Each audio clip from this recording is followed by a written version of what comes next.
www.ultramarathons.co.nz. 2023, it is tearing around at a fierce rate. Spring is nearly here. We're looking down the barrel at some racing in the next few months for the bigger races or missions where you want that vest that will pack all you need but be light, retain a minimal footprint. You can't go past the 12-litre Big Bronco, built in collaboration with the legend Jeff Browning, DCI alumni, Bronco Billy. What a ledge. He knows what he's talking about. Head to www.ultraspire.nz for more details on this and many other amazing vests and packs. And also what you want to do is get amongst the VIP goodness at wildthings.club. Aotearoa Trail Running Institution. So many good deals on offer if you're a VIP member, not only at the shop, but also races. You know, you get ability to go into competitions to win free entries and stuff. See some winners this week for a few good old races. But there's so many good things about being a Wild Things VIP member. Check out wildthings.club and sign up using the DCR discount code. Big races. On the topic of big races, Blue Lake 100 coming up for me. Been using the Currens to help with my recovery, but I know a couple of other people who are going to be racing very soon at UTMB with Croft, Daniel Jones on the Currens. Love it. It's batch tested, heat treated, peer reviewed, natural anti-inflammatory goodness from the South Island. God knows what they're doing down there, but I mean, head to currens.co.nz, see what they're up to. Use the code DIRTCHURCH at checkout. They've come through with a code for 20% off your first order. It's great stuff. Get after it, currens.co.nz. And speaking of the South Island, Further Faster, the best independently owned outdoors gear store in the known universe. I've been salivating. I've been looking on their website, looking at planning for adventures that are coming up over the summer months, from paddling to camping to outdoor cooking to mountain gear. They've just got it all. Go to furtherfaster.co.nz or visit them at 57A Buchan Street, Sydenham, Otutahi, Christchurch. Do it. It goes something like further, faster, there in Christchurch. Rocky is hairy and so is Badger. Jules is nice and Jacob is delicious. Go to further, faster now. Oh, further, faster, there in Christchurch. Rocky is hairy and so is Badger. Jules is nice and Jacob is delicious. Go to further, faster now. Dirt Church Radio.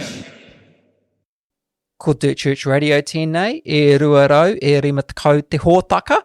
Ko Eugene Bingham tōku ingoa. Kua tai mai tātou. We made it. I'm Eugene Bingham. This is Dirt Church Radio.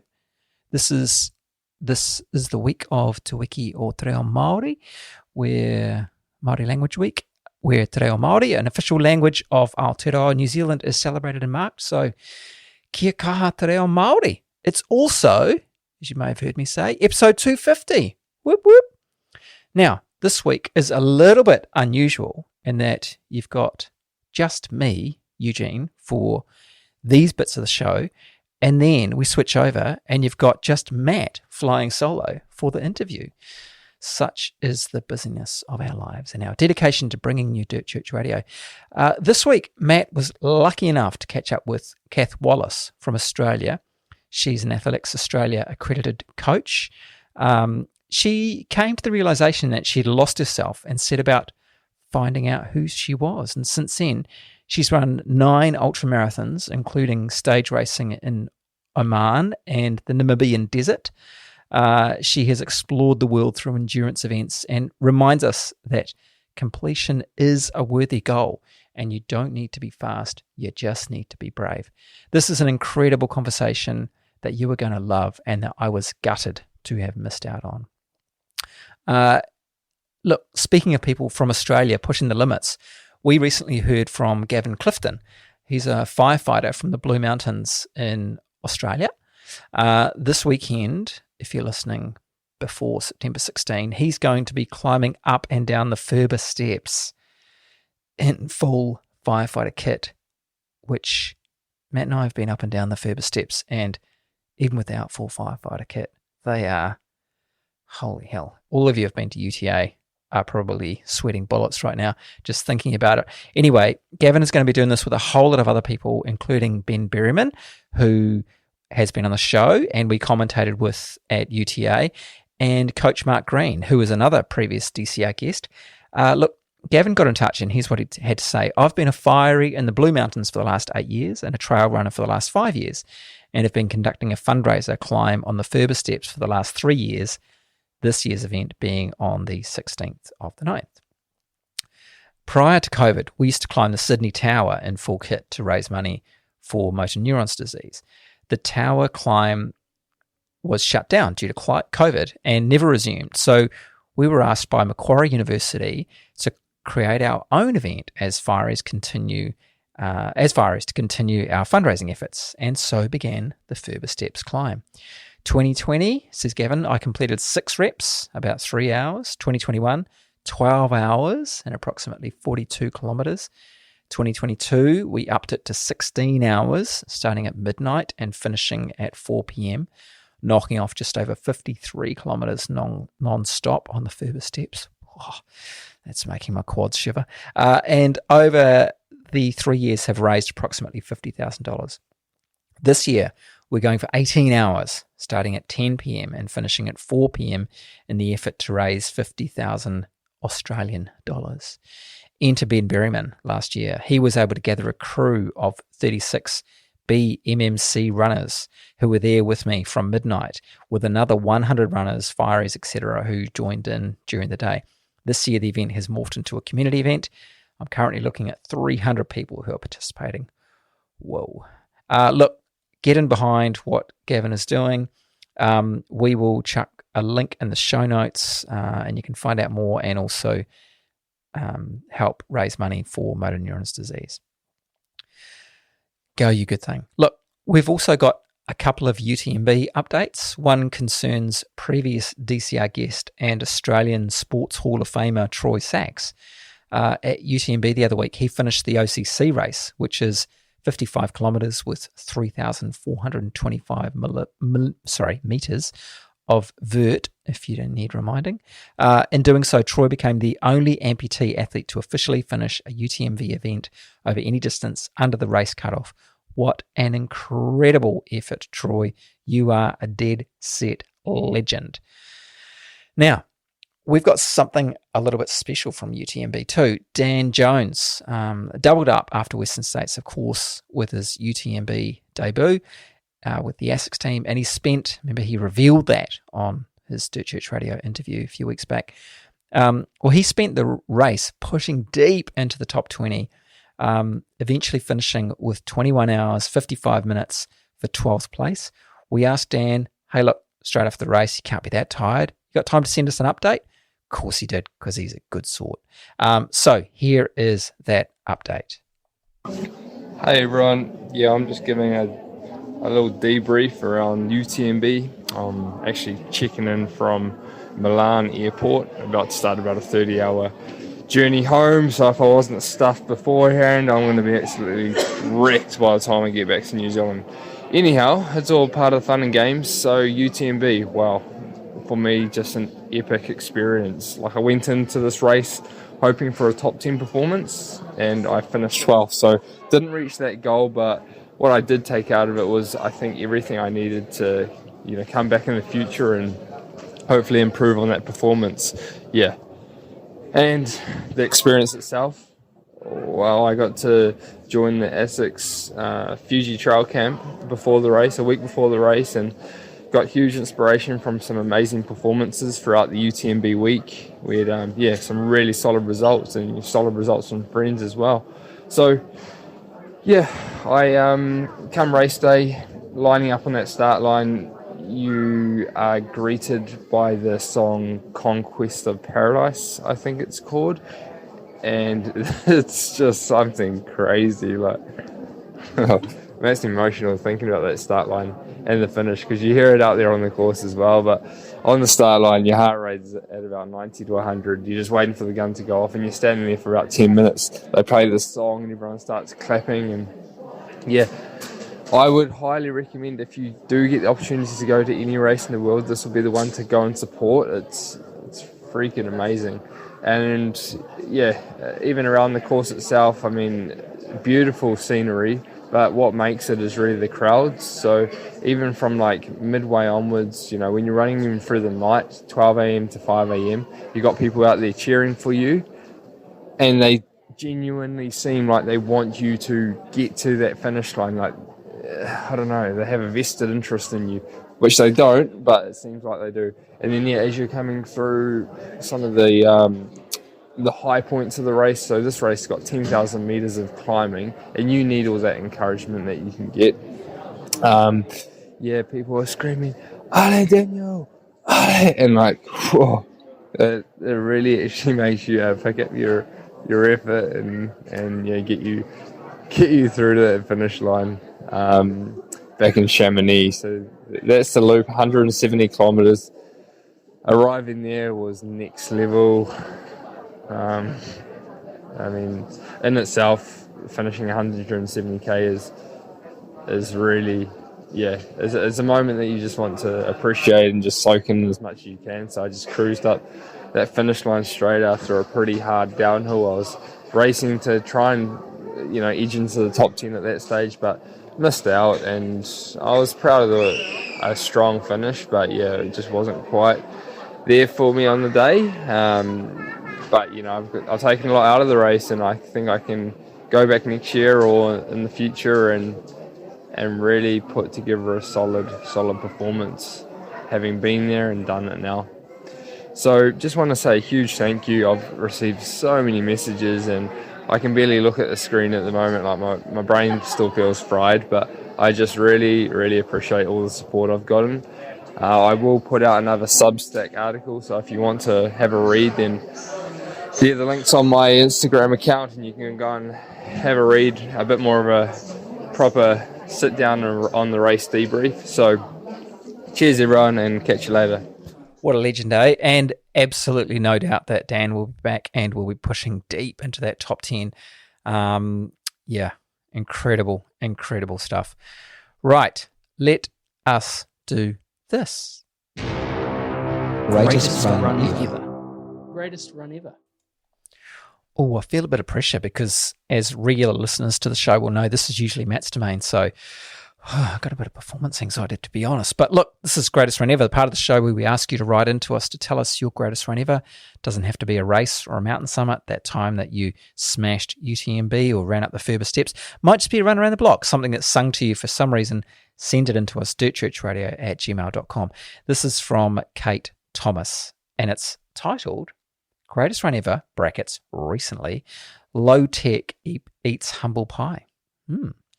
I pride myself, says Kate, on being a low-tech runner. In fact, it's one of the things I love most about running. I can be anywhere with just a pair of shoes, and an adventure is imminent. My friends tease me endlessly for my OG stripy Kathmandu thermals, popular at least 2 decades ago, and I'm known for doing long runs with just a couple of pikelets in my pocket. There's even been an occasion when all I took was a piece of slightly mouldy bread. I have run many an ultra using a classic backpack with a waist buckle to carry my compulsory gear, and in fact, it was at the start line of the Tarawera 102 this year that I finally realised I was quite possibly the only runner out of 5,000 on the trails that day who wasn't using a running vest, and perhaps I was out of the loop. I admit I have haughtily judged the hordes of runners wearing arm warmers, compression socks, and straw-flapping water bottles in their shoulder straps. I'm a scientist and skeptic. I demand evidence for everything, and my entrenched philosophy is that I don't need gear to run, just good training and a sense of adventure. I resisted having any gear on principle, and it was only a couple of years ago I caved and bought a Garmin watch. Recently, I resorted to running in a business casual checked button-up cotton shirt with a collar and short sleeves. Not because I thought it looked cool. Sure it did though, Kath. It does not. Oh, okay. But because my backpack causes my collarbones and lower back to chafe until they bleed on a regular basis, and the collar and long back panel of the shirt protect my skin a little, and it creates less of a crime scene. Finally, after Tarawera, I relented and bought myself a fancy running hydration vest with its stretch fabric, zippered pockets, elastic cinch system, and quite frankly, so many bells and whistles, it seems less a carrying device and more a runner's Swiss Army knife. I was half expecting it to open me a bottle of wine. There you go. Take note, Grant, guys. I strapped it on and took myself for one of my favourite trail loops, up Flagstaff, Swampy, and Mount Cargill, a classic three-peak combo that all Dunedin runners know and love. It was a beautiful, calm 12 degrees, a perfect autumn day for running. As I got into a rhythm heading up the Pineapple Track, I instantly knew I'd made a mistake. The mistake was having been so stubbornly committed to minimalism for almost 15 years of trail running that I genuinely didn't know what I'd been missing. The vest is the most comfortable thing I've ever worn, has space for everything I need, in compartments I can reach without fumbling, doesn't bounce and flap around, doesn't cause my shirt to ride up, doesn't chafe anywhere, and she's underlined that.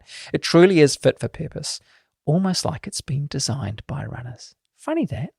I skipped along Swampy Ridge in the sun and literally started laughing at myself at what an idiot I've been. I danced down the last hill, legitimately contemplating another loop as I had enjoyed every minute of this so much. It would have been a great run anyway, but the vest made it infinitely more enjoyable. I can't wait for the adventures to come where I don't have to make a hard run harder with my awkward antique backpack. I'll probably keep wearing the business casual shirt and eating pikelets, but I no longer feel the need to wear my permanently scarred collarbones as a badge of honour. Turns out the runners I've been ridiculing for have all the gear, no idea, actually do have an idea. Thank you, Kate. That was magnificent. She, in her email, said, this is not, I promise, an advertisement, but and it's not. So, look, but it's wonderful. I do hope you skip the mouldy bread, though. That was the only bit that I was going, ooh. Oh, and the chafing. But, hey, we're runners. We're used to chafing. Fantastic, Kate. Thank you. But, keep up your cynicism as well. I support that. Tautoko, I support that. Thank you again. The rest of you, be like Kate. Send in your greatest run ever. Sometimes it's not actually about the run, is it? It's about what's going on around it, like Kate just proved. So send them in to us, dirtchurchradio@gmail.com. Okay, on with, I'm going to hand it over. Fiua Tarako, hand the baton over to Matt with his incredible chat with the wonderful, wonderful Cath Wallis. Dirt Church Radio. And we're off. Cath Wallis, welcome to Dirt Church Radio. How are you? Thank you. I'm very well, thank you. So we were just talking before about the vagaries of the seasons and whether or not it will be either broiling hot or freezing cold at Kosciuszko this year. And you're sort of in the area, aren't you? Yeah, so I'm in Canberra, so it's about 2.5, 3 hours drive away. But big difference between Canberra and up in the Alps, and up there you can never really predict what's going to happen. I've been sunburnt, even on days when it's supposedly more towards winter, and they had snow on the course last year, so who knows? Well, I mean that's right, isn't it? And didn't the inaugural course was the alternate course, so whether the sophomore edition will be the original course, which they haven't run, or the alternate course, which is now, I guess, the inaugural course. Yeah, remains to be seen. Yeah, it'll be interesting, but either way, it's a beautiful course. It's lovely up there, so it'll be a pretty exciting event. I will admit, and somewhat shamefully, I thought ACT was Australian Central Territory until someone at UTA went, no, it's not. It's Australian Capital Territory. I know virtually nothing about the area. God, I felt like a yokel. I really did. I felt about that big. But, I mean, what is the area like? Oh, look, I actually, because it's the Capital Territory and it's got Canberra and the Parliament in it, Canberra tends to have a bad name because it's associated with politicians. But for the trail community, it is just a fantastic place to live because the whole town is surrounded by these big, wide open green spaces in all directions. And we've got beautiful national parks south. Brindabella Mountains over on the west, and pretty much you can go for a trail run out of your home in just about every suburb of the city. Sounds like a that sounds like a pretty ideal city. And were you? I mean, let's go back to the beginning. Were you born in Canberra? Is that where you were raised? No, I've lived in Canberra since about 2010. So came here for work, like many people do. And I didn't really know much about it other than its bad reputation. But it is really a great place to live if you like to get outdoors. And we just have magnificent sporting facilities, really. We're very, very lucky. And you're someone who likes to get outdoors. So tell me, I mean, live your adventure. You've sort of, you've gone from someone who 6 years ago you decided, I want to try my luck at this. I mean, what was the catalyst? Oh, the catalyst for me really was working out as a middle-aged woman that I had spent most of my time focusing on career and bringing up 3 children, and that essentially I was boring. All I did was work and look after children, which are both really important things, but I had lost sort of any sense of what I enjoyed doing. I couldn't describe what kind of a person I was. What I like to do, what are my hobbies. I didn't even know what they were anymore. And so I thought I'd better do something to change that. And really the whole focus of why I got into trail was because I thought it was something that you could probably do as a beginner in your late 30s, early 40s, that it didn't really matter if you hadn't done this sport since you were a teenager. It seemed to have that sort of accessibility element because, there's a party at the back, and I have to admit I'm still in the party at the back. I've never quite made it any further up the field. But I thought it was worth a go, and it turned out I was right, and it was the best decision I ever made.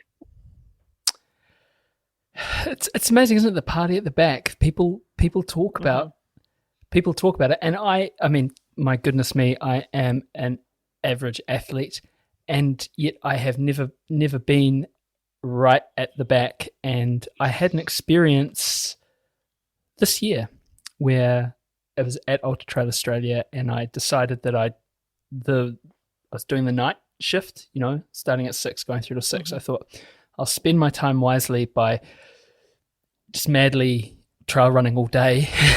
Not get any rest. And I caught the back of the UTA 50 course, and it was a party. There were people out there having an incredible time, and it was something to behold. I think being a person, and I've been in that back group at UTA many times now, it's that there's a certain camaraderie amongst the people at the back, because inevitably you've never met them before, but during the course of 50 Ks you tend to be ahead of people, and then you're a bit behind them, and you see them at the checkpoints and bits and pieces. And I find by the time you get to 40 Ks in, everybody knows everybody's names, and you're cheering everybody on, and occasionally there's a person saying, I don't think I can finish this event, and everyone's going, nonsense, of course you can.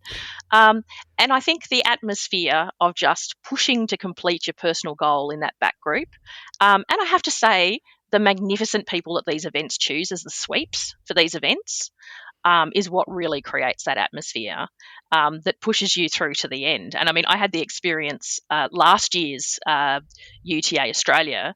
I actually fell on the last set of stairs, the last down set of stairs with about 1 kilometre to go. And I actually tore all the ligaments in my ankle, and it puffed up straight away like a big cricket ball on the side of my ankle. And I just remember the sweep saying, no, there's 1 kilometre to go, we're going to make it. And you know what? I think it was basically on the run of adrenaline and camaraderie at the back that I finished that last kilometre on an ankle that really probably shouldn't have to complete the UTA 50. So the atmosphere is just there, and it's something that is not really replicated in any other part of my life, I don't think. How do you? I mean, and I don't. You don't have to get too specific, but how do people either jump one of two ways, don't they? With trail running or any sort of what people would think of as extreme sport and their work, they're either the person doing sort of lunges in the office, or they keep it completely secret. Where are you on the spectrum? Oh, so everyone in my office knows that I go out and do these really long endurance or multi-day events are my favourite. So I do these long events, and it's pretty common that on a Monday morning I might be hobbling around the office, and people will just look at me and go, "Oh, what did you do this weekend?" So that's kind of the way that they know it, and they see the photos. I haven't had any of them volunteer to join me yet, but certainly it's well known, and it just becomes a source of banter in the office, really. Yeah, it's an interesting thing, isn't it, when you exist in a space where people don't share that enthusiasm for trail running, or they don't share the enthusiasm for sort of going outdoors and sort of look at, if ever you get injured, there's the banter of, well, I told you running was bad for you, but there's sort of, they mean it, like they're sort of joking, but they're also Well, they are, and this is the reason why when I take teams of middle-aged women to do trail events in sort of beautiful locations. That's kind of my sort of inspired purpose in all of this. And there's a reason why we named our teams Normal People Would Drive. And that's because that's kind of the reaction that most of us get when we talk to people in our workplaces or family and friends is, why are you doing that? You could just drive. Yeah. And so that has become sort of ironic take on it that's led to our team names. So talk about that. I mean, there's one thing to,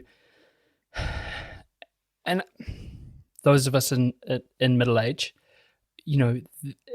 obviously there's changes right through the lifespan, but you get to that point where you're thinking, goodness me, what is my life purpose, or where do I stand? And I think it's, as you say, it's very different for men, and it's very different for women. What was the impetus, when you sort of looked at yourself and went,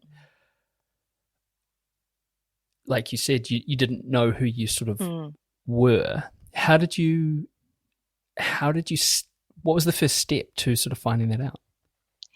Oh, I think for me, it's a combination of always having really loved a bit of adventure and a bit of travel, wanting to find something that improved my fitness, and then a very good dose of stubbornness as part of my personality. I think they were the things that sort of came together for me to try the sport out in the first place. And the very first trail event I entered was a 100K. I didn't start from a 5 or a 10 or even.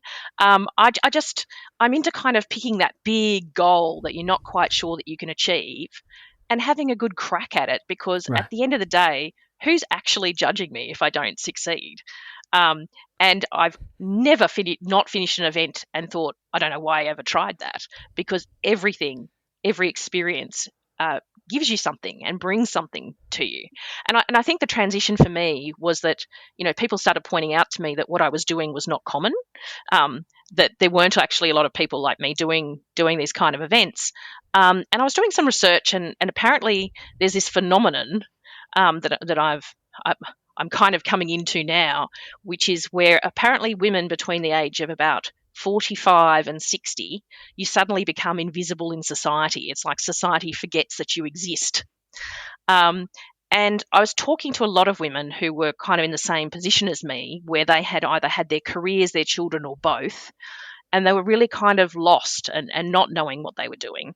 And so I thought that perhaps if trail had helped me, that it might help other people as well. So I came up with this concept where I would take teams of people to events so that they could experience what having a big goal in a natural place was like, and how that would feel, and how it would perhaps expand their horizons about who they are and what is possible for them. And it's not really necessarily about making everybody a fan of being a trail runner, but it's about using trail as an opportunity to learn more about yourself and to realise that spark of enthusiasm that you had before your life got taken over by career and children and housework and all of the other things, elderly parents and those sort of things that are your responsibilities. what is it that I really love to do? What is really my passion? And I was really heartened and really really a little bit surprised, but have been so pleased. And now it's what really sort of fills me up, is watching these people do these events and the way it transforms the way they see themselves. I mean, 100K for your first event, that's ambitious. Mighty. Yeah. Yeah. And I was going to say, in my head, I automatically went, who's going to judge me if I do this? And in my head, I went, well, no, you judge yourself very harshly, because I do. You're so right, though.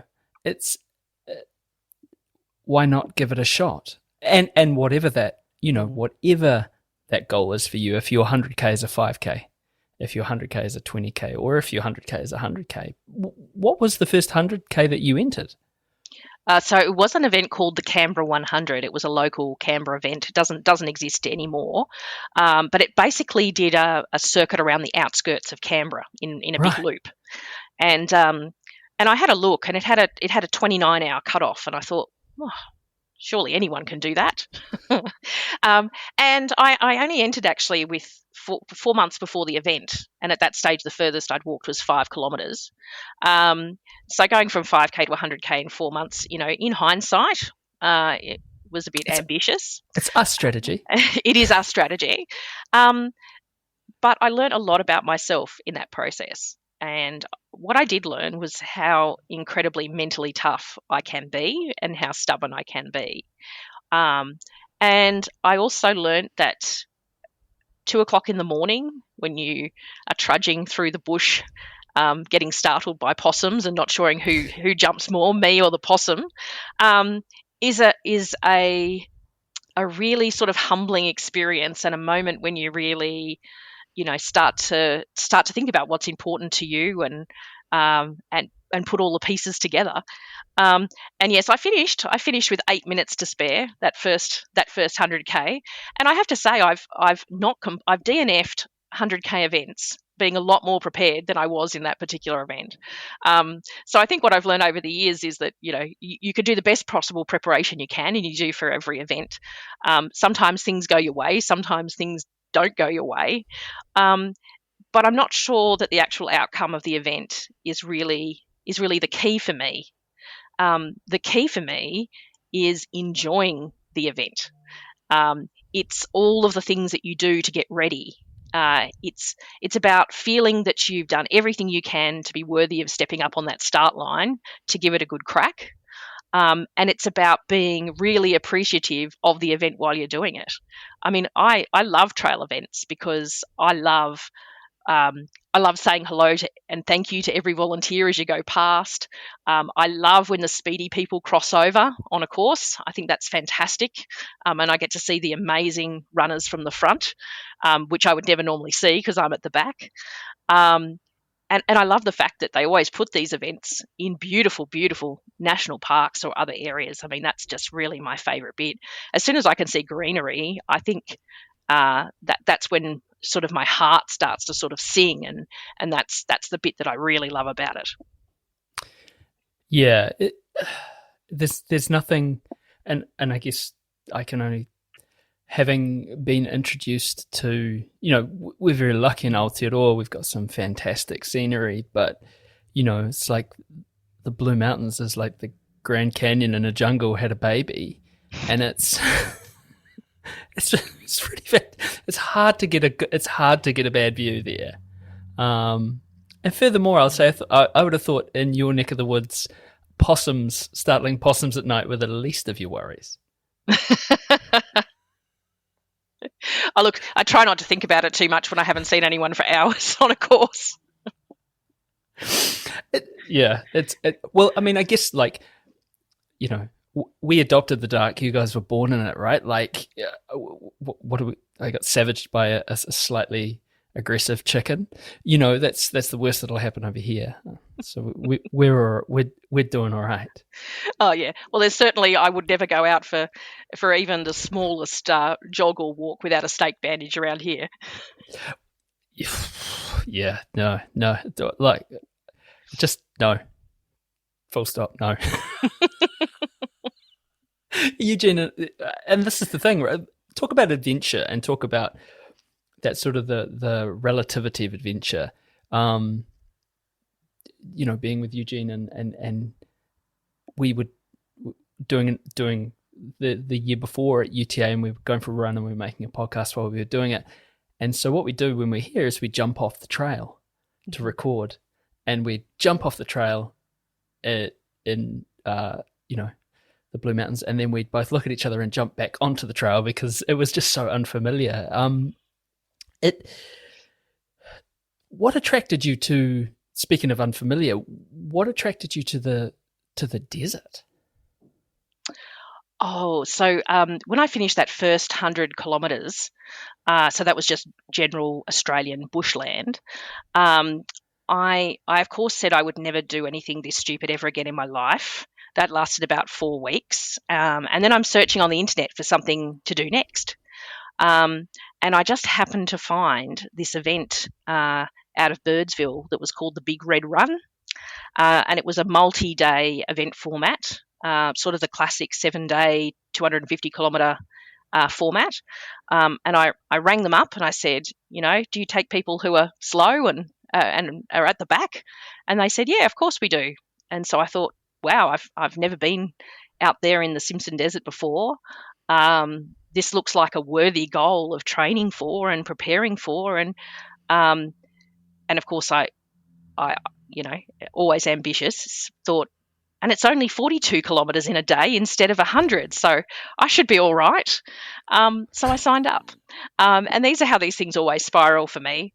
I went from doing the Big Red Run in the Simpson Desert to an event in the desert in Oman, over in the Middle East, and then on to an event called Race to the Wreck in Namibia, across the Namib Desert, from the centre of Namibia out to the coast. And there's no question that desert is super tough, super tough. But there's something beautiful about it too. I think when people imagine desert, they imagine nothingness, and it's not nothingness. There are so many things going on, whether it's the movement of the sand, whether it's little insects and reptiles, and depending on where you are, there's animals as well, in the various deserts. But overall, what I really love about it is just that huge expanse, and it's similar to what I like about all sort of national park places, is that I think it is really humbling to be a little tiny person in a massive expanse of nature, and to just realise for a moment that I'm quite insignificant in the big picture of things, and it tends to put everything in perspective. And I find it rejuvenating and refreshing, and it's a damn hard slog to get some of those sand dunes, but it's one that I wouldn't swap for anything else, because I'm really, really grateful to have the opportunity to be in those places and see those things. Yeah, I can't imagine. It's that, you're so right, that sense of being in a place with such a lot of age to it. Every single one of those sand dunes was a mountain once, right? Or part of a mountain once. And what do your family make of, your kids make of mum, up in sticks and going to the Namib Desert? What was their kind of... Yeah, what was their I have to journey say, alongside? originally they just thought I'd lost my mind. I think for the first few years they went, oh yeah, mum's going through a midlife crisis and it'll be over soon, and then she'll go back to normal. And then after a few years they realised this was normal, and they have been much more embracing of it since then. I have 3 children. 2 of them are actually very good runners. They have genes that I did not get. And my youngest one, who's now 16, she actually comes with me on a bunch of the events that I do, the shorter distance events. And next year, when I'm taking a group to Mongolia for an event, she's coming with me to do that multi-day event for the first time as well. So I think I've got her to have the bug. The others are still a little bit more... prefer to observe from a distance, but at least they've moved from thinking I'm crazy to I don't know, maybe being just a little bit proud. And do you think that? So you've got a young daughter and two. You got two. What are you? Yeah, I've got daughters. I've got 2 daughters and a son. Right. Okay. Same. Yeah. Same here. So it's interesting, isn't it? What the daughter and the son like make of having parents who are either have been active for most of their life or newly active. It's almost a different response, isn't it? Oh, it is, and I think really their main concern was that I was going to injure myself, and I have had a number of injuries, and I think that's what they thought was that, is Mum gonna, end up killing herself by trying to cross a desert or doing one of these things. But I think what I'm showing them is that when you put your mind to it, you can choose a goal, you can work towards that goal, and you can achieve it. And I think I'm also showing them how to fail, because sometimes it doesn't work and you DNF. And I think it's really important to model that behaviour too for our children, of how you can actually work really hard for something and sometimes it just doesn't work out. And you can choose how you're going to respond to that, and you can choose what you're going to make of it, and you can choose what you do next. And I think that's really important. And so even if they do think I'm a little bit crazy, I'm hoping that some of these lessons are rubbing off on them and their lives, no matter what they choose to do. Well, I mean, it's certainly rubbing off on your youngest. Hey, it's that role modeling. Just actually being yourself in the most authentic sense that you can, rather than trying to. I mean, we left our kid. Like, I'm so glad we didn't push our kids to do anything. Like, I was working a lot of shifts when they were growing up, so I was, I'm a nurse. I was working a lot of shifts because that's what nurses do. And we didn't have that family kind of thing of, you're going to go do this on Saturday and this on Sunday, or this on Saturday morning, this on Sunday morning, and then there's this in the week and this in the week. We did encourage them, and we did, but there was that sort of long-term role modeling of behavior that perhaps does pay dividends in the long run. You might not see it in the shorter term, but in the long run, it's working out okay, I think. Well, I also have to hope that it's sinking in, because it certainly doesn't come from anything that I directly say. I just remember my daughter, I took her up to Birdsville for Simpson Desert Ultra. For the first time she went was 2 years ago, so she was 14, or 13 even, and she entered the 25K. I was doing the 100, so the way that event works is it's timed so that everyone finishes together. So the 100K people start a lot earlier. So I had left her with instructions and an adult to get her to the start line while I was already out there. But like many 14-year-old teenagers, she didn't listen. So I had left her with the high quality Injinji socks to put on with her shoes, and for some reason she wore some kind of polyester socks from the department store instead, as you do. And unsurprisingly, about 12 kilometres into her 25K, had some pretty serious blisters going on that caused her to hobble into the end of the event.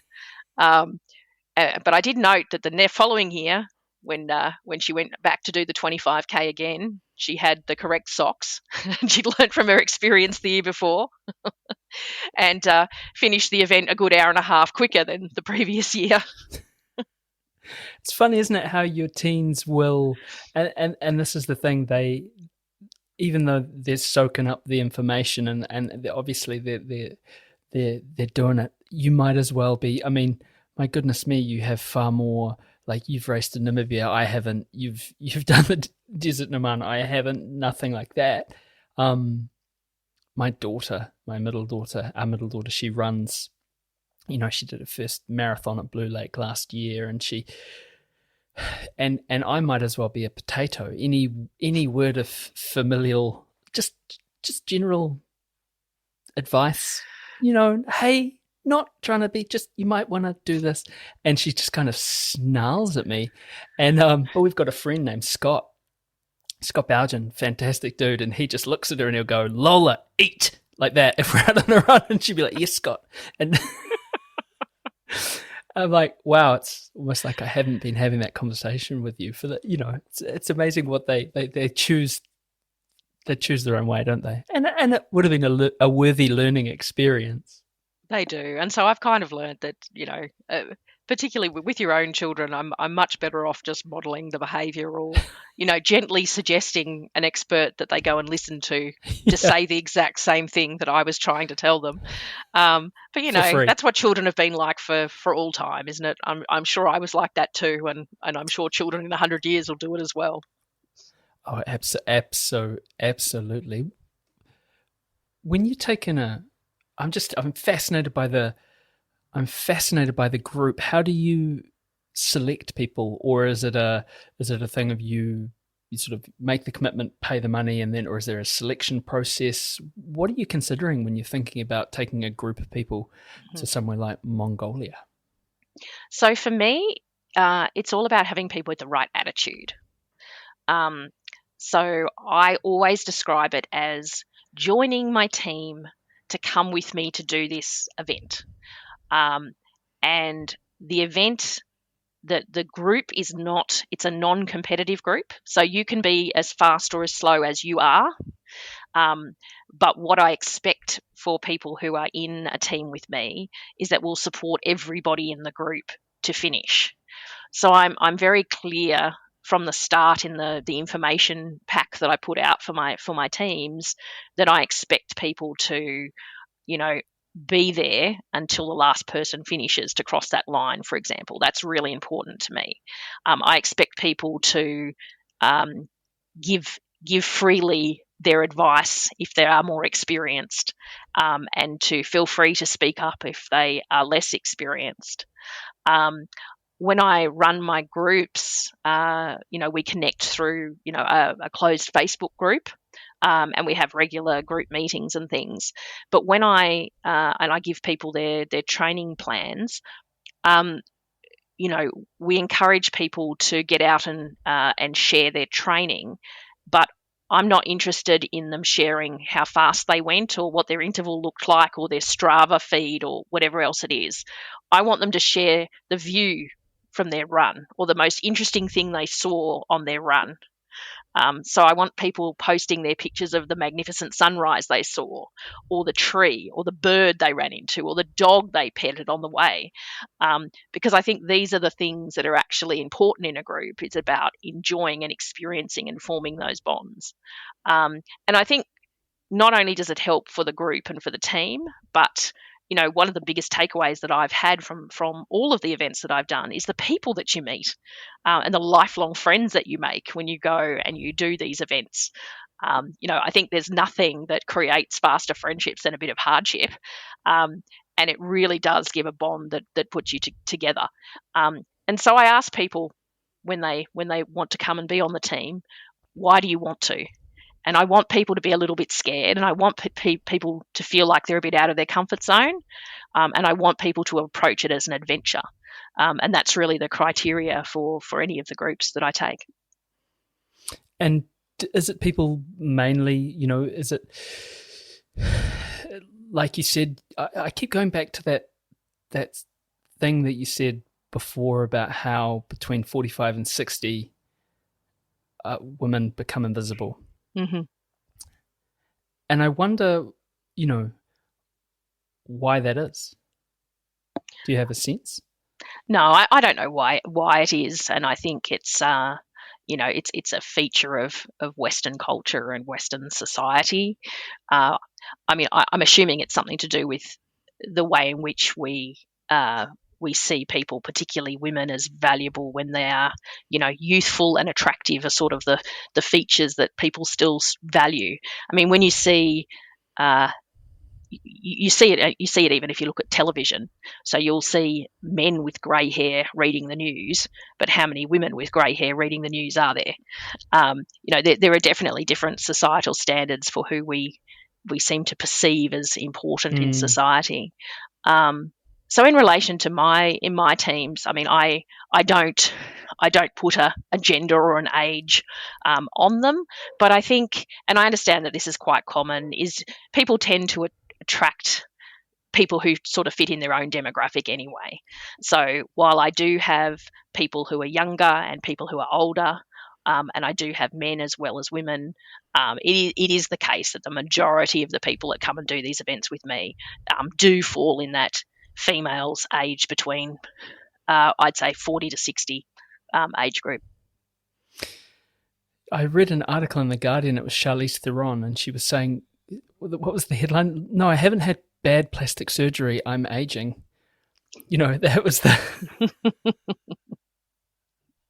And she and another takeout was, I won't take a role where I could gain 40 kilos and then lose it easily because my metabolism changed because I'm aging, and it's an aging process, and it's a different thing. It's interesting, isn't it? That expectation. So you're selecting these people, or they're sort of self-selecting, and then, I mean, what's the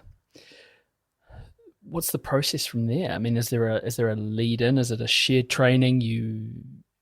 Everyone's working towards their own goal? Are there camps? What does it look like?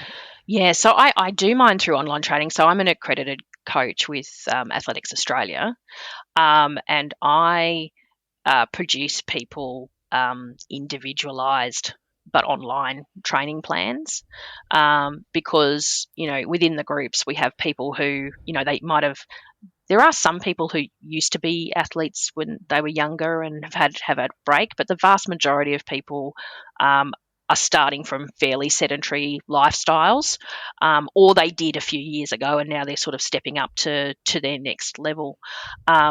So I'm providing them training plans with a focus on completion of the event for most people, although I do ask people what their goals are. So some people have specific, you know, time-paced goals for what they want to do and what they want to achieve.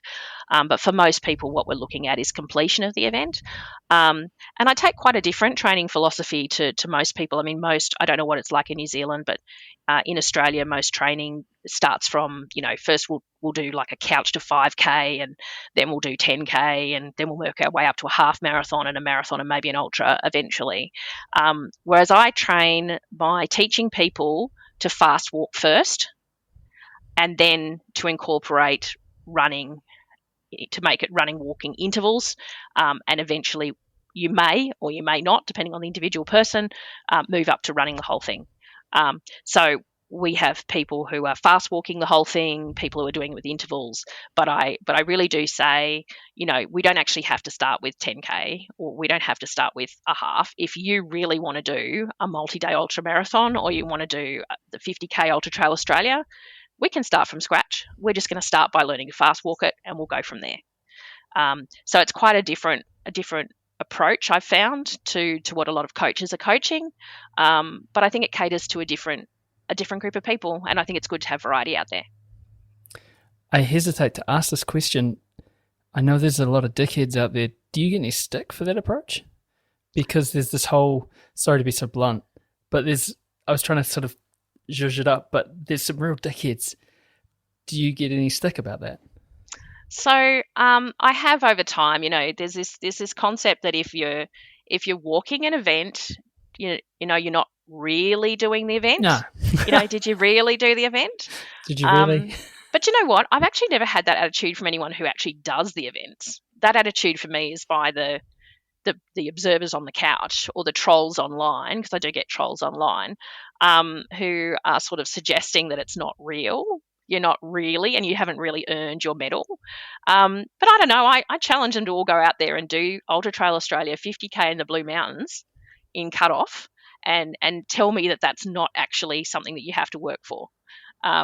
It is, and we all work for it to our own capabilities and our own things. But as far as I'm concerned, you complete an event, you complete the event within a cut-off, you are just as worthy of that medal as anybody else that completed that event. 100%. You're so right. There's that notion of the And again, not to kind of just harp on about the Blue Mountains, but it stuck in my craw. And I remember the first time I went out there, I felt like I'd been shot out of a cannon. I was like, this is hard. This is really hard. I've done stuff. I've run stuff. I've done tons of ultras. I was like, this is hard. This is legit difficult. And you get there within the time. You've got there within the time, and my God. Plus, I have this kind of view that there's obviously Courtney Dauwalter, and she's awesome, but most of us are not her, and we're not going to be winning world championships. We're not going to be winning major international events. Most of us out there on the trails are focused on our personal goals, and so one person's personal goal and another person's personal goal, who's to say that one is more worthy than another person's?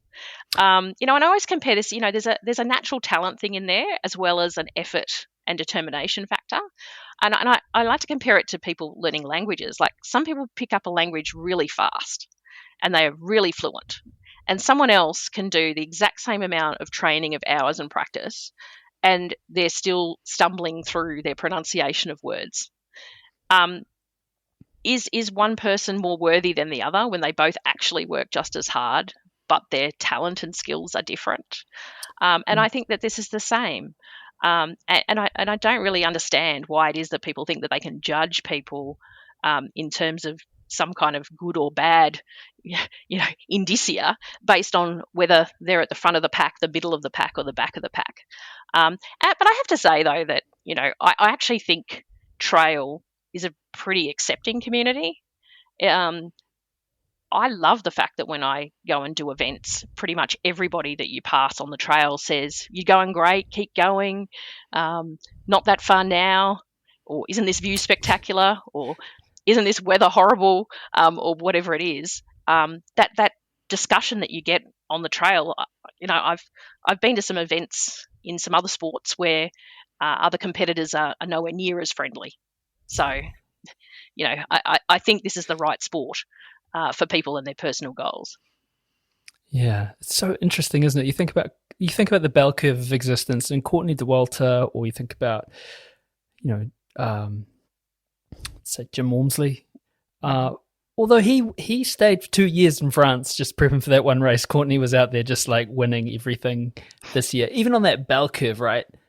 Even people near Courtney Dauwalter aren't Courtney Dauwalter. So even in that small, like 1% of the 1%, she's at the top of that. So yeah, the sort of cascade of human existence or human experience, it's far vaster for those people who are, back middle of the pack, back of the pack, sometimes slightly, and those of us wherever we are in our position, sometimes those alter, sometimes it depends on where you are or what the day you're having is, and it's you're right.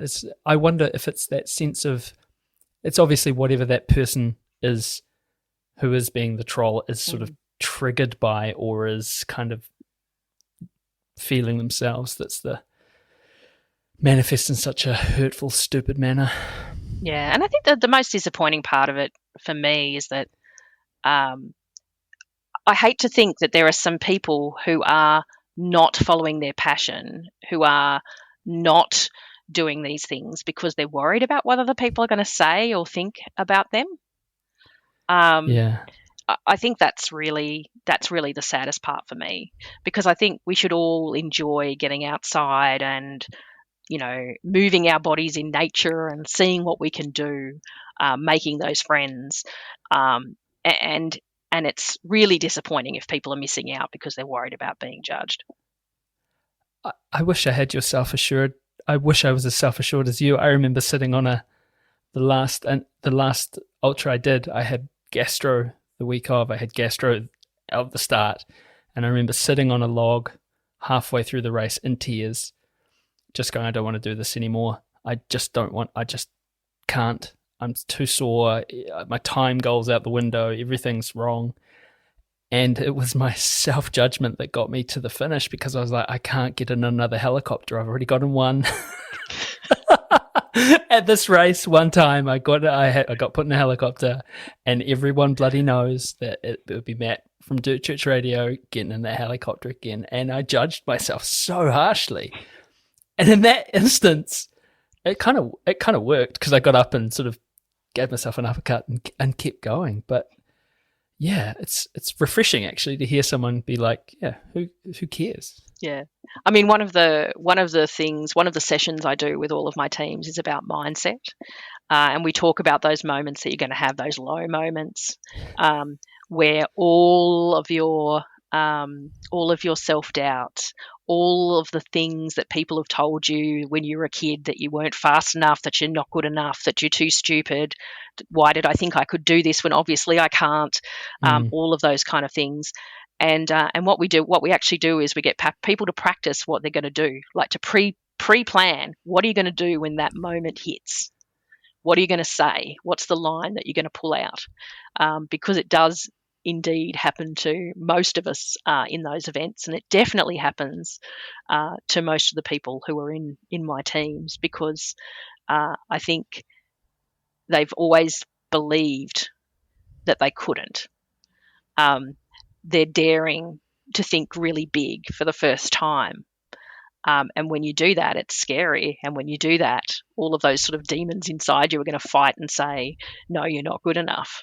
And that's why I think when they do finish the events, that it's such a transformative thing, because it's not just having completed that physical event, but it's defeating that part inside you that said you couldn't, that you weren't good enough, that you were crazy to think you should come and do this goal, and you've done it anyway. And I think that makes a huge difference to people going forward about the next goal that they pick and the next thing they choose. I kind of like it, and it took a while, and I think I wonder if this is for other people's experience. It took a while for me that would, when I started doing events, that it kind of translated into other areas of my life. And it didn't stick for a while, and it's kind of sticking more now. Mm-hmm. Like you just think, well, if I can do that, I can do this. Mm-hmm. Or then if you get to that other stage in your life where you go, well, if I can do this, my job, I can do this. If I can put up with this amount of stress, I can put up with this. It's so interesting, isn't it? How they become almost eventually kind of, they really do become intertwined in a really, that's almost, you can't separate them. Yeah, and I think mindset's so important in these events, and certainly in the multi-day events, it becomes even more so.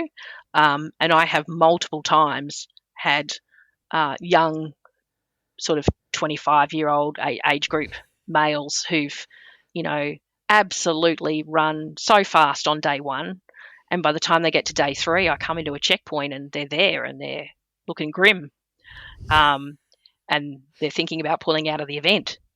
And it's because it's the first time that they've ever been challenged from a mindset perspective. They've always been able to rely on their physical prowess to get them through, and they haven't really worked on the mindset piece. So I think it is a sport that requires you to do both.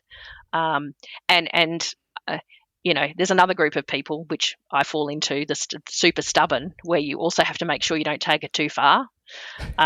So what I mean by that is that you don't continue on when you really shouldn't. And for me personally, and I tell my teams, and this works for most people, is I will never quit an event because I want to quit an event. But if a medical person from the event tells me that I should stop, I will do what they say, and I will stop.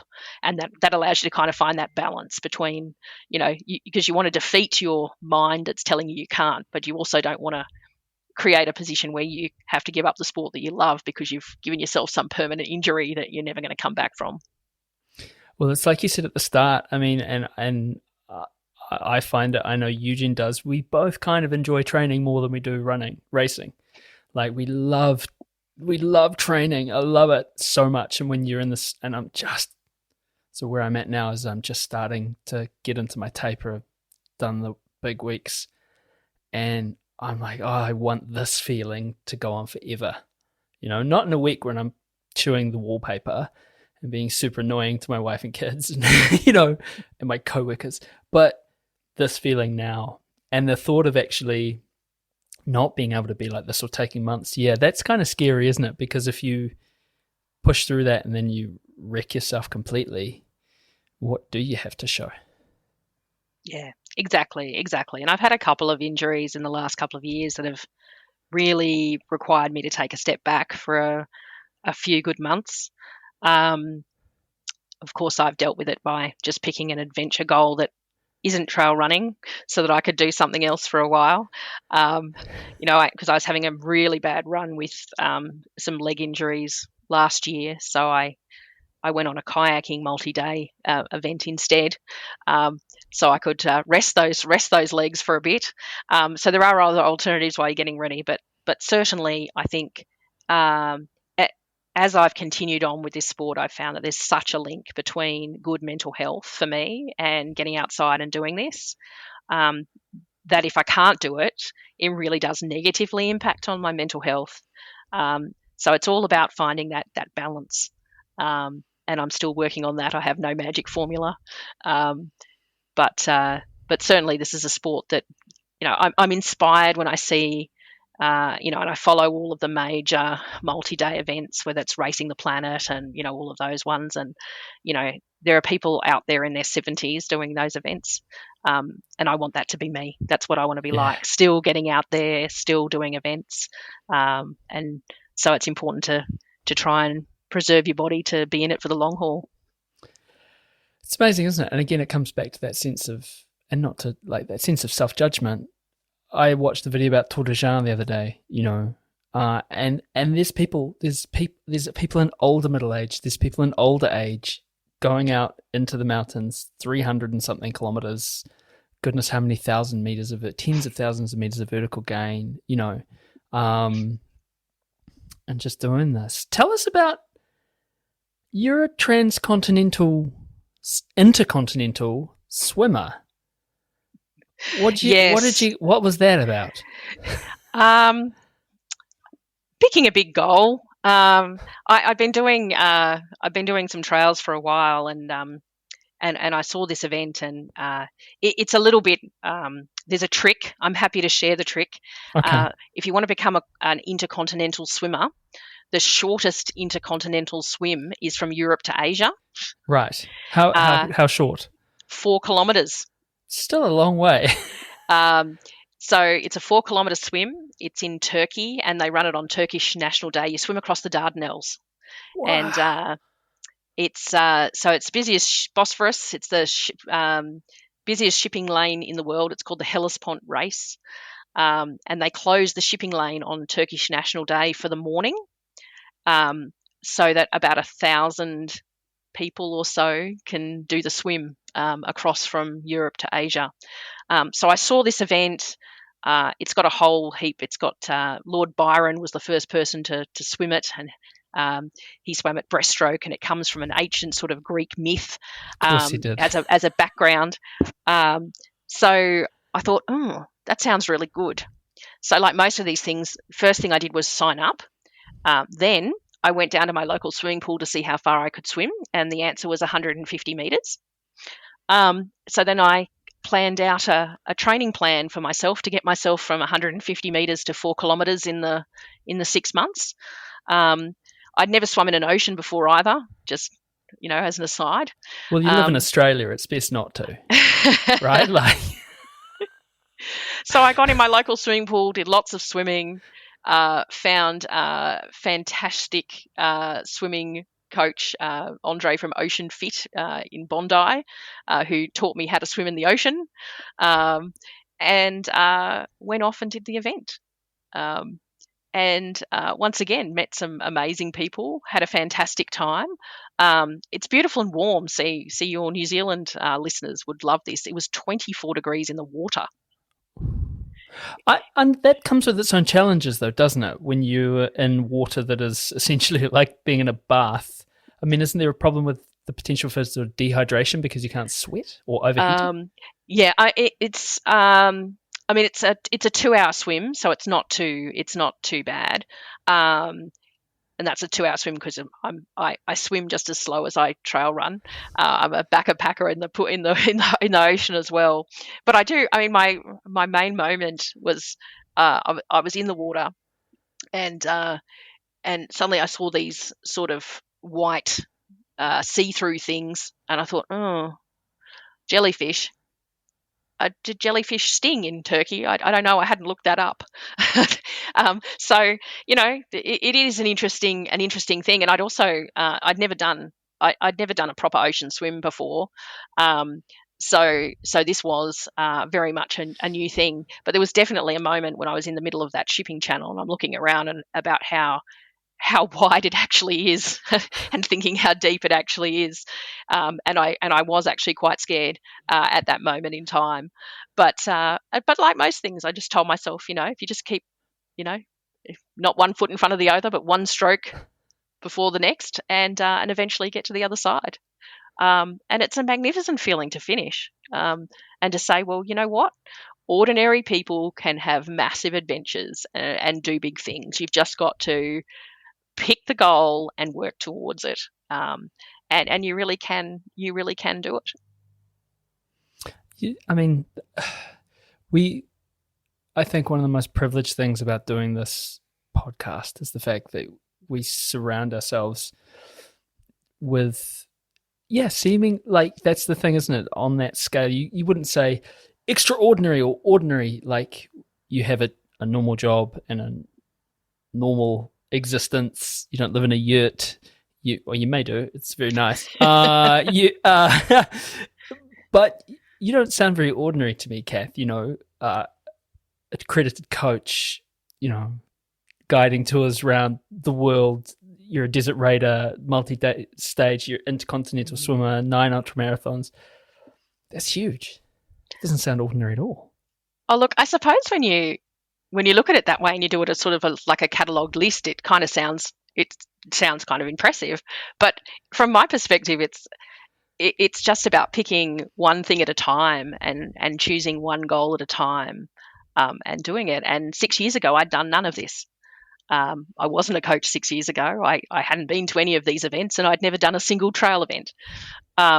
So I think, if anything, I'm just trying to show people that you don't have to be the best athlete. You don't have to be someone who's come from a sporting background. You can actually just choose what you want to do, and work towards it and do it. And you're not going to be winning the first place trophies on my way of doing things, but quite frankly, it doesn't matter.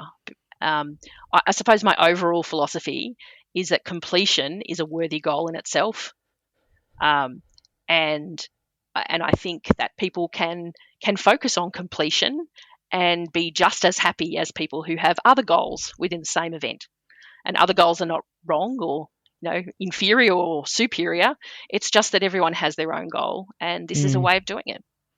Yeah, it's that relativity, isn't it? It's that your stress or your output is relative. And what a cool sport too, in that there's not many sports where you'd say, I went and played rugby on the same team as the Wallabies, right? Or Australian rules, or whatever the sport. Trail running is, you're touching the same ground. You're in the same field. It might be for, hours longer, but you're still part of that. You're part of the train, right? Oh, absolutely. And my greatest privilege is when I went and participated in the Amman Desert Marathon, I was in the same event as Mohammed and Rashid El Morabati, who usually win Marathon des Sables. And they are just, both of them, just the most amazing, down-to-earth people. And every single time I came in, they came over and said, well done today. They'd been there for like 5 hours by the time I got there. Well done today. Apologising to me for their poor English, which is like their third language. Yeah. And just being able to watch them run is amazing. And you're perfectly right. There is no other sport where I would be on the same starting line of a stage with people of that quality. It just doesn't happen.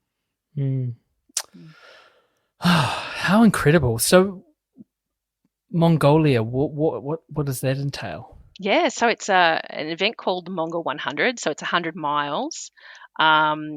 It's over 4 days, but the entire event is on a frozen lake. So the whole thing's on ice. How do you train for that in Canberra? You actually train for it by doing all your training the place that trail runners never go, which is concrete footpaths and bike paths, because the thing about the ice is that it's really tough on the ankles and the knees. It's that It doesn't have any give to it at all. So I have done the event before by myself, which is why I'm comfortable taking a team with me this time, because I know what it's like. But it's a marathon a day for 4 days. And it's just on a frozen lake in the north of Mongolia. It's -30 at night.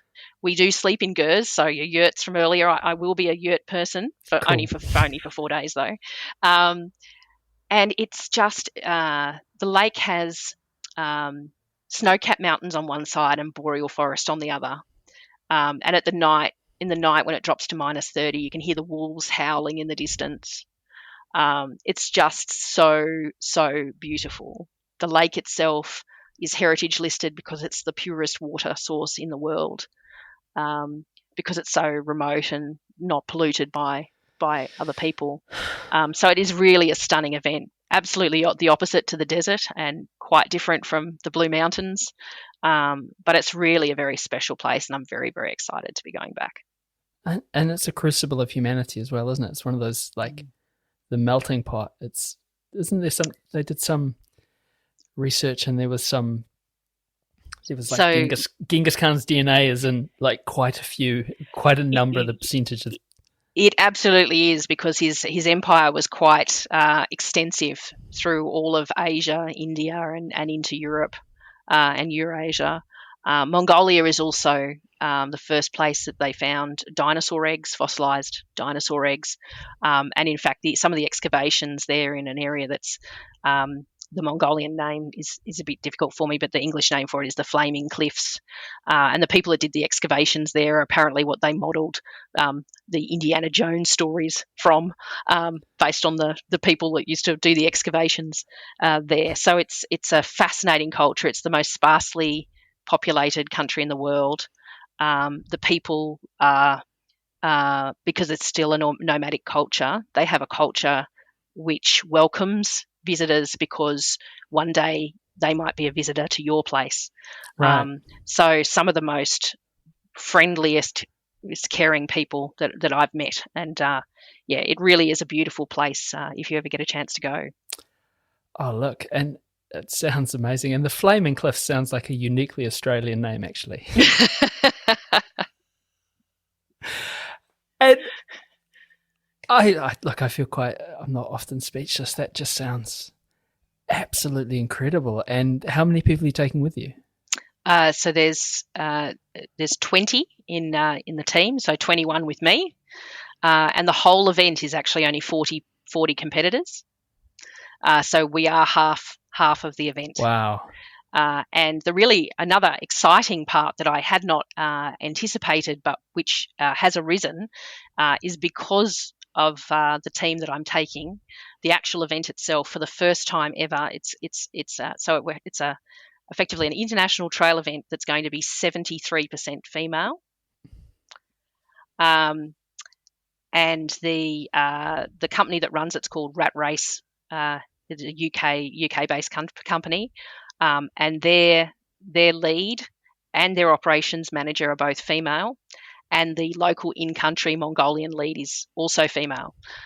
So it's going to be a really unique event in many, many ways. It's so good. And I mean, I don't know, for my own experience, like, as I said to you before, I'm a nurse. You know, I work in a field that is 92.8. It's an oddly specific number female. And so my whole career, you know, and this year I'll have crossed over, so I'll have been a registered nurse longer than I haven't this year, which is quite an odd, that's my whole life has been surrounded by women who are just knocking it out of the park, right?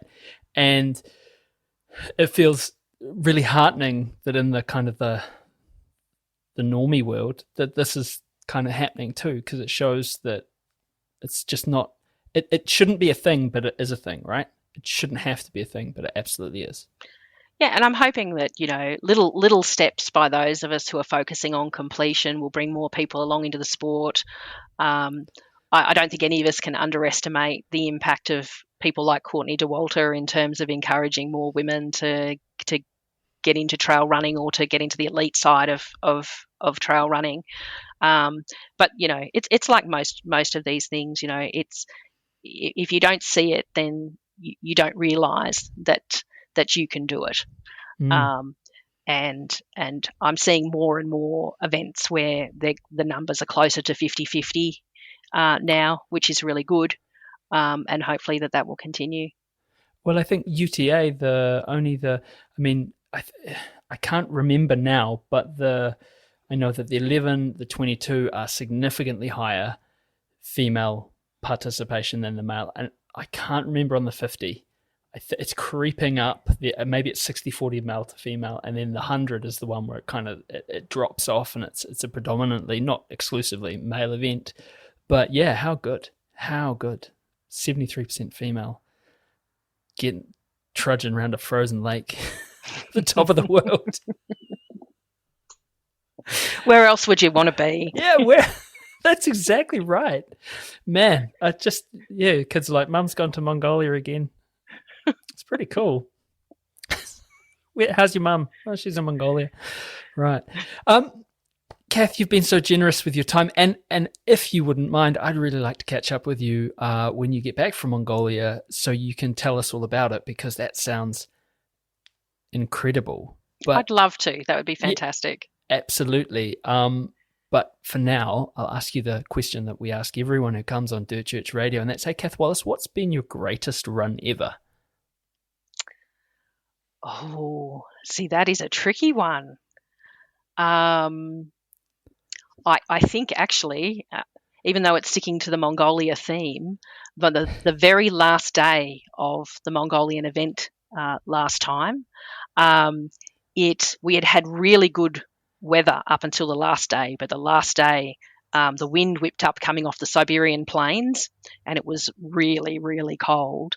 But as we're coming into the final stage of the event, it's a north to south event from the top to the bottom of the lake, and you run into this area where all of the boats that go on the lake during the summer are all frozen into the ice during the winter, and there's this whole finish line of people who've come out onto the ice to watch you to cross the finish line.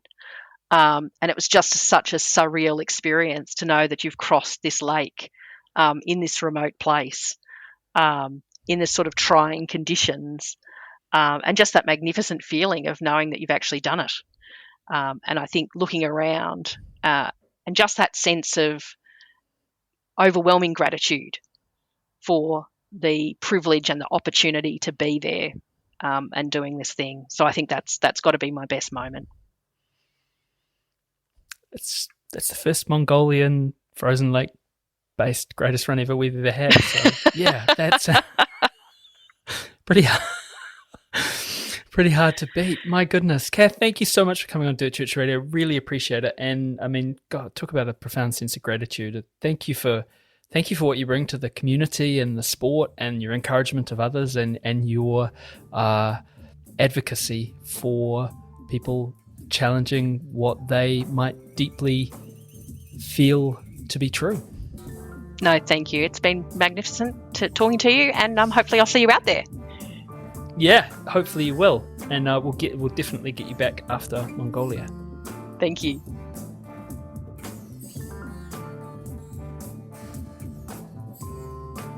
And it's back to me. How epic does that Mongolian frozen lake race sound? Amazing. Thank you, Cath. I'm sorry to have missed the conversation. Matt, you nailed the conversation. I missed being there with you. We'll catch up soon. Look, everyone, thank you for tuning in. We're on social media at Dirt Church Radio. You can email us dirtchurchradio@gmail.com. You can also find us on all the podcast platforms you like.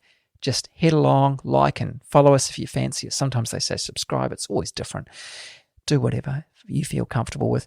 You can download direct from the website, which is dirtchurchradio.com. Don't forget to write in with your greatest run ever. We love hearing them.